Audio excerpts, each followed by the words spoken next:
We're now going to introduce you to yet another local band on Solid Air, and it's quite refreshing how many bands we've got ringing us up saying we've got some tapes.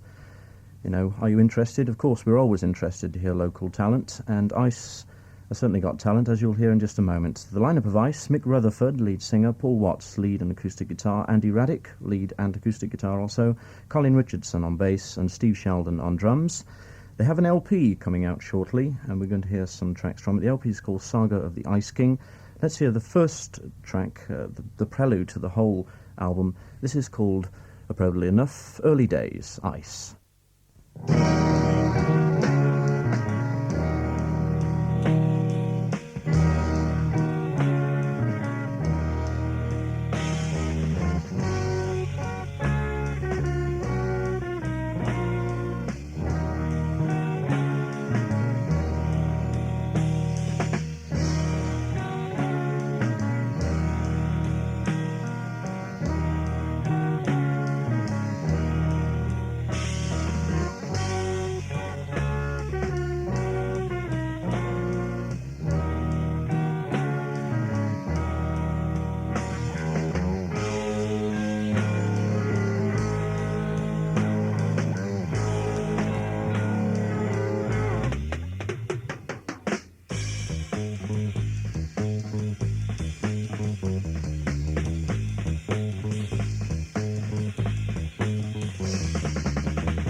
Our first number from ICE. They're providing our session for this evening, and it's welcome to 4 members of ICE. Welcome along, lads.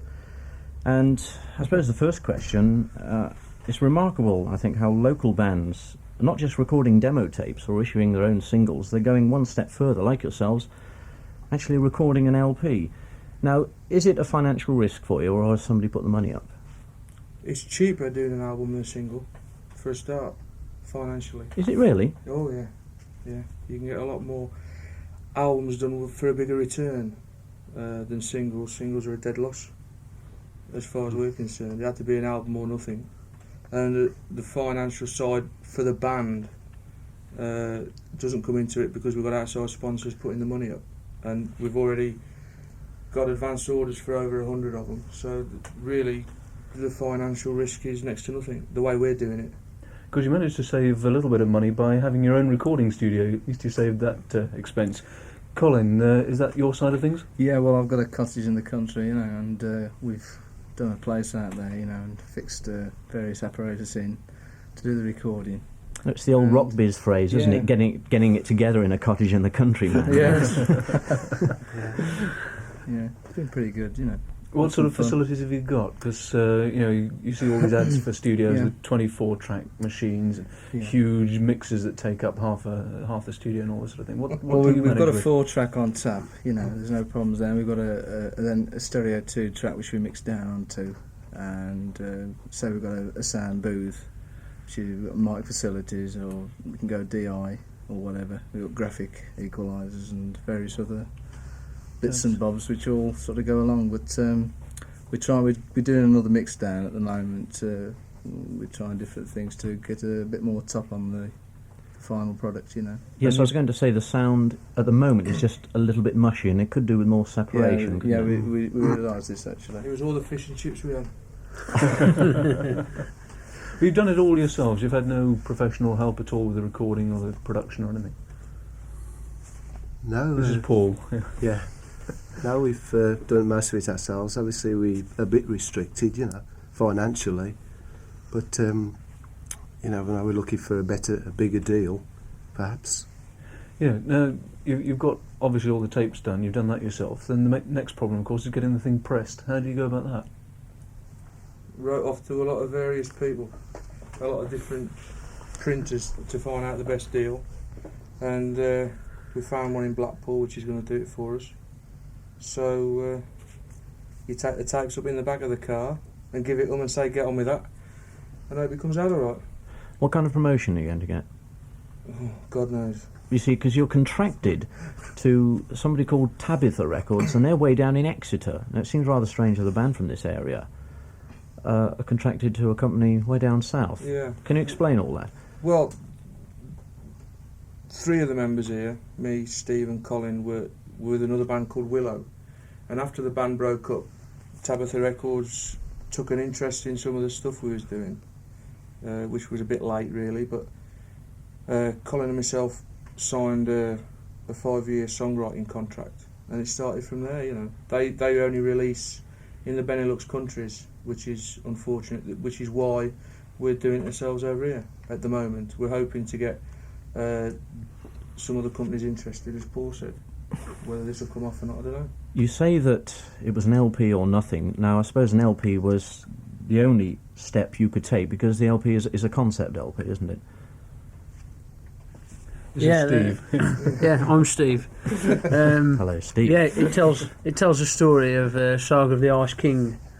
It's based on a Norse legend, that type of thing, and each track builds up on the story of how the Ice King fought with different people, and the Watcher of the Skies up there, Odin, looking down, and it's all based on that sort of legend, which is something we got into sort of about 9 months ago. We really got into that, and we're trying to develop the stage show around this as well. Because you look a bit like a Viking yourself, don't you? You're big and blonde and bearded. That's right, yeah. So rape and pillage. Where did the interest come from? Well, I suppose really we were looking for something to give the band a bit of difference from the other general rock bands around. I think that's where it come in, and we had this idea of sort of the Norse King, and then it came from there really. Yeah, the best part about it is we was stuck for a name. We couldn't decide on a name, and I was reading a little religious book, and Ice came up, and then Colin said, well, there's a little story about the Ice Queen, which didn't suit me because dresses don't suit me. Snow Queen. Snow Queen, sorry, Snow Snow Queen. Queen. So I remembered this Saga, which was in one of the old Marvel comics years ago, which these don't know about. Too young. Yeah, too young. And which again, it's based on a Viking legend. The only difference being that in the legend, Thor came down and belted the earth, and all the ice people fell over. And in ours, it don't, because they have a dirty great scrap. Right, well, let's follow that concept and hear some more music from the band. And this is a track, in fact, called The Ice King.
of the ice.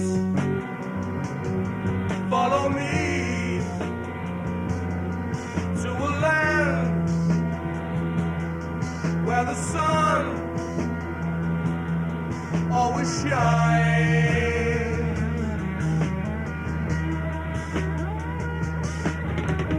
Death comes to those who are brave, and I'm not. So I go to my room and I pray for victory.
That's our second number from Ice, from the LP Saga of the Ice King, and that was a track entitled The Ice King as well, talking with members of Ice, 4 of them in fact.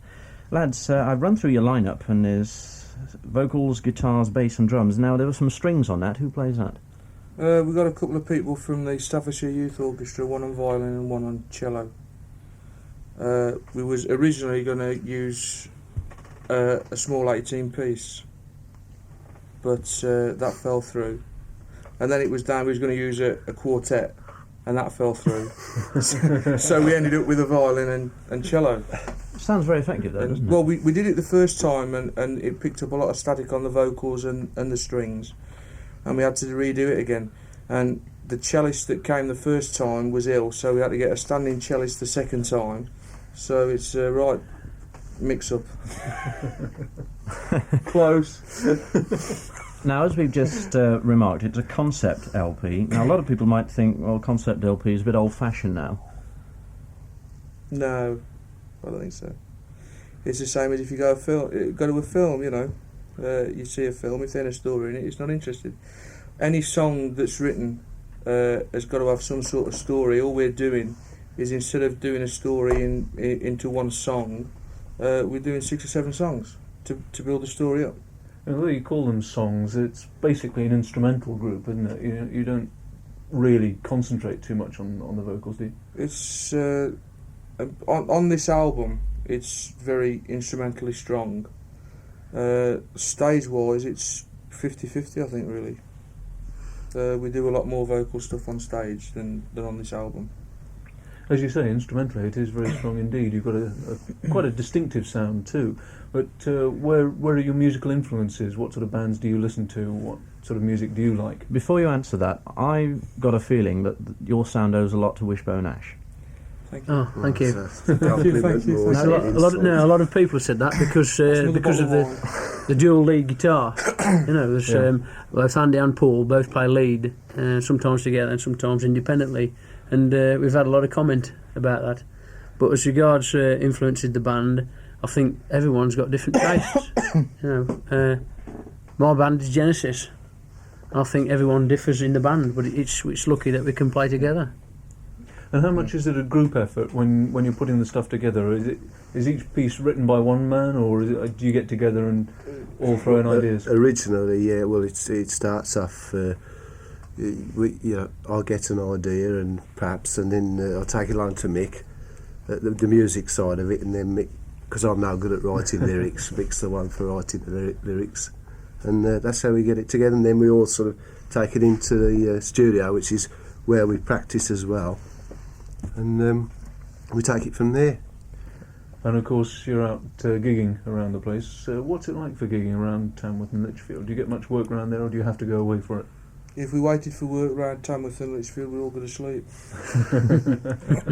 Sounds a fun place. Yes, it's terrific. Yeah, It's really great. So we've been the same. You can tell how good Tamworth is. They knocked down a big cinema and built a small cinema, about 300 seats, and a 1,000-seater bingo hall. And the bingo hall's packed, and you can get in the cinema any time you want. That's about how good it is. Considering the size of Tamworth now, it could be a lot better. Talking about how many years, 15 years ago, something like that, perhaps not so long, it was on the circuit. And there's bands, Beatles have played there, the Stones have played there, and the Hollies, so didn't it? Yeah. And it used to be a big place. And we just can't... the only place really for a band in Tamworth is the Checkers, which is a little pub just outside Tamworth, and then there's the art centre itself, which fortunately or unfortunately, again with the old band Willow, we was the first band ever to play down there, and it's kept on going from there. And as Ice, we've been there 3 times. So where do you get most of your work? Where do you go? Where the money is. It's as simple as that, really.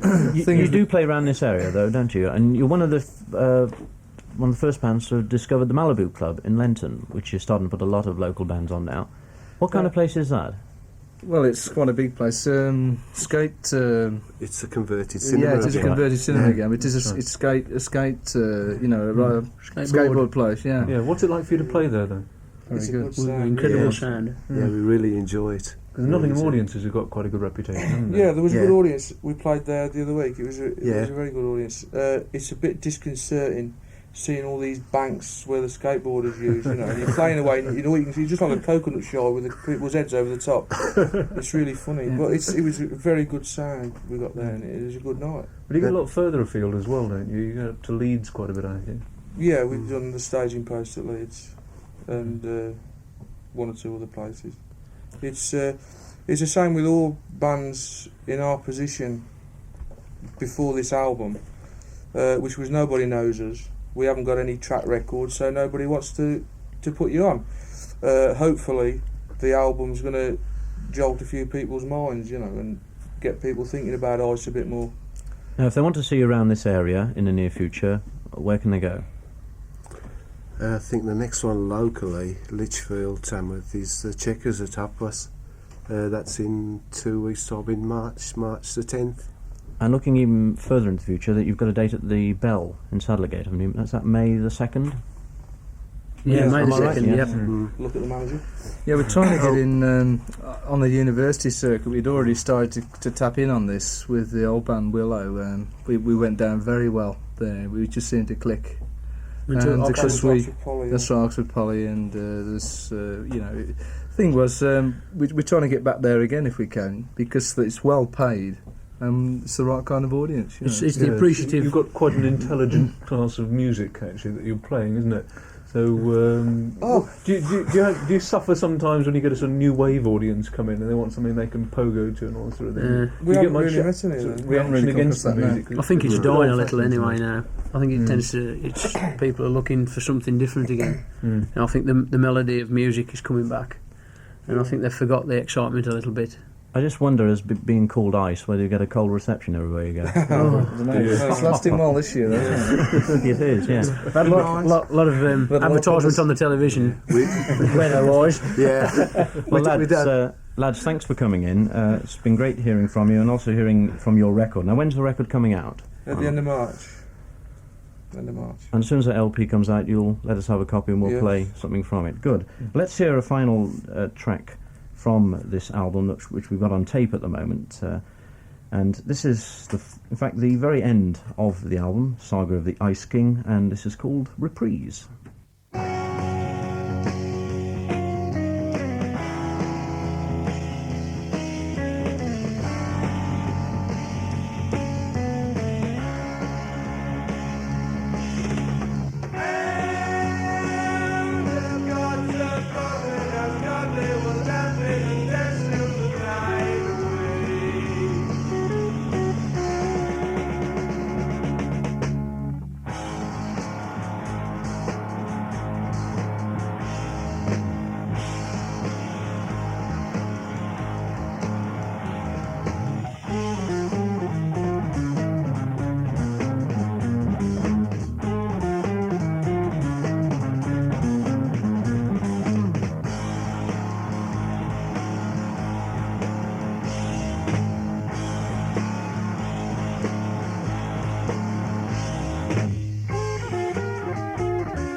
pick your own ending there. There's about 3 different endings to choose from. But that was a very interesting sound of Ice, who've joined us in the studio tonight from Tamworth. And thanks very much indeed to Steve Sheldon, Colin Richardson, Mick Rutherford, Paul Watts. It's an album to look out for in about 6 weeks' time. And I'm told there's 2 outlets for it in Derby, so if you are interested, look out for it in RE Chords and Dixon's.